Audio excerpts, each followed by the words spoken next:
Hi everyone, welcome to week 8 of our course. We are past the halfway point, so the light is at the end of the tunnel. Everyone's been doing a really great job, so keep up the good work. I've really enjoyed reading your weekly discussion posts, and I think we'll have a great conversation this week too on our topic of toxic masculinity. So this week we are going to be beginning our 3-week exploration of social problems pertaining to gender and sexuality. And oftentimes when we think of social problems pertaining to gender or gender inequality in our society, we most commonly think of the ways in which women and femininity are marginalized and oppressed in our society. And while that is very true, and a lot of social problems do pertain to the devaluation of women in a patriarchal society, it's also important to recognize the ways in which masculinity and men can experience different social problems, forms of oppression, have negative or barriers in place in terms of accessing both physical and mental health services.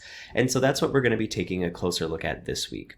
So let me go ahead and give you a quick introduction to the content for week 8. So if we go into our Blackboard course website and select the week 8 content folder, you'll see the first thing, our typical to-do list. This week, you have a little bit of an activity to do to start things off and to get you thinking about this concept of toxic masculinity. So this is a link here for an online assessment. So it's just a survey. It's not a professional assessment, so keep that in mind. It's not a clinical or personality diagnostic test.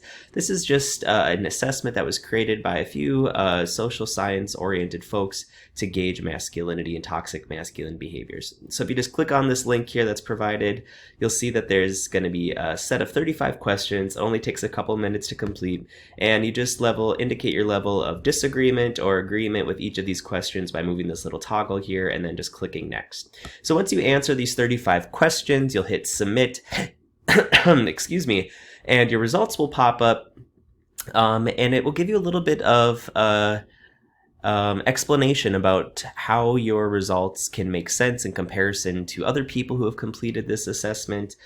So take a few minutes and read through your results, read through the explanation about what your results specifically mean, and then I'd like you to just do a little bit of self-reflection and ask yourself, if you had a certain group of attitudes that resonated high on the toxic masculinity scale, or alternatively, if you had a really low toxic masculinity measurement on one of their variables, ask yourself why. Ask yourself where you learned to either support or oppose certain masculine ideals. Did it come from your parents? Did you learn that from your peers? Was it something you picked up while going to school as a child? Religion, political ideology, whatever you think it might be. Take some time and think about what social factors or what agents of socialization might have taught you to either support or oppose certain masculine ideals, behaviors, and attitudes in our society. So this is just kind of an introductory activity to get you thinking and in the mindset of masculinity. The next link here is just for the reading from an online textbook that provides a little bit of a sociological perspective on the benefits and the costs of being a man in today's society.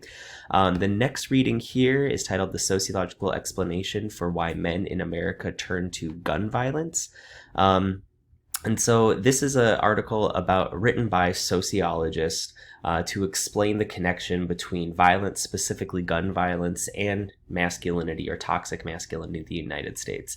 As we'll talk about in several pieces of content this week, the correlation between violence and men in our society is very significant. Men are most likely to commit murders. They're most likely to commit mass shootings in our society, and it's not coincidental. The male and female anatomy, the male and female brain are far more similar than they are different. So biological arguments that say men are just more likely to be violent than women is a falsity. It's not accurate. It's a learned behavior, and it's something that is instilled in many social institutions, and that makes it very difficult to change in our society. I also have this reading. It's out of place, I just noticed. I'm going to pop it up here where it belongs. A separate reading on toxic masculinity. So since you're doing this toxic masculinity assessment, I want to provide some resources that you can read through and review to understand what toxic masculinity is. This reading, I think, does a really great job, not only outlining the different elements of toxic toxic masculinity, but also describing how it negatively affects men's overall health and well-being. And it also offers some suggestions for potential solutions about what we can do to reduce toxic masculinity and improve the quality of life for men in our society.